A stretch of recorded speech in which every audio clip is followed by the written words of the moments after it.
A baboon controlled a railway used by multi-ton trains and thousands of passengers. That's how it worked in the late 1800s in South Africa. Back in the old days, radios didn't exist, and since trains were loud, you couldn't just shout at a driver to tell them what to do. Therefore, in the late 1800s, signals were developed as a way to tell incoming trains to stations what to do. At first, lanterns and hand signals were used by signalmen to convey the information needed.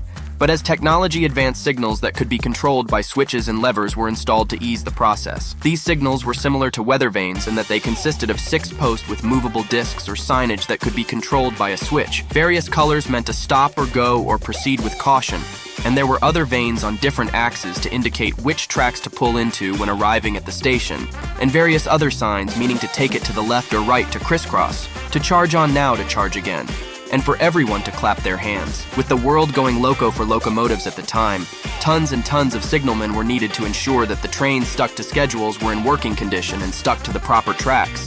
Signalmen, as their names imply, were also responsible for operating the levers that would set off the signals for the trains out of the signal house in the 1870s. One of the signalmen for the Cape Town to Port Elizabeth Mainland Railroad in South Africa was a man named James Wild. Wild went by the nickname Jumper because he had a habit of jumping between the cars that would pass on the tracks, and in a totally unforeseen and completely unpreventable twist of fate, Jumper once jumped from a moving rail car and fell under it, losing both of his legs in the process. After this, Jumper continued working, hobbling around on a pair of peg legs, although he found himself limited in his ability to signal trains proficiently. One day at the market, though, Jumper came across a Chakma baboon who'd been trained to lead an ox-drawn wagon. Though impressive, its intelligence isn't particularly surprising by today's standards. We now know that baboons aren't so different from humans in their brain capacity. Baboons can keep schedules, communicate with their own language, differentiate between scribbles and the written word. And the University of Rochester recently concluded that baboons are actually capable of counting to an extent. Although I'm not sure what all the fuss is about since I've been able to do that, since at least I was 11 or 12. Jumper begged and finally convinced the owner to let him take the baboon. And thus the prodigious primate pair was born. The original owner warned Jumper, however, that the baboon would refuse to work unless he had been given plenty of brandy to drink. They're really just like us. The baboon names Jack was first taught to observe and then respond to certain commands when Jumper would hold up a certain number of fingers. Jack was to pull the corresponding lever from there. Jack learned that the trains were giving similar orders by the number of blacks from their whistle. Over time, Jack realized on his own which tracks needed which signals and would double-check his own work as he was doing it. He also realized that conductors needed access to the coal sheds and would retrieve the key from Jumper, unbidden to give to the incoming engineers.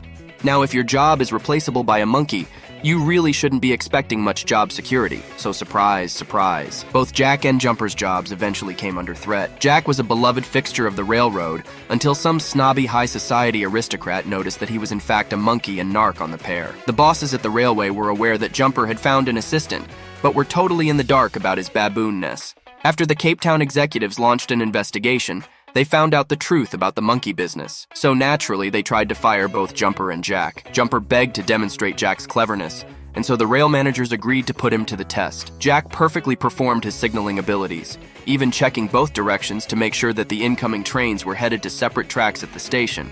They were so impressed that they made Jack an official employee, paying him 20 cents a day and half a bottle of beer every week. It's been said that in the 9 years Jack worked as a signalman, he never made a single mistake, despite being constantly drunk and a monkey. Jack became known as Jack the Signalman and worked and lived with Jumper in a small cottage not far from that signal house. He stayed there and worked for the railroad up until his death from tuberculosis in 1890, and his skull is now displayed at a museum in Grahamstown, South Africa, not far from where he worked.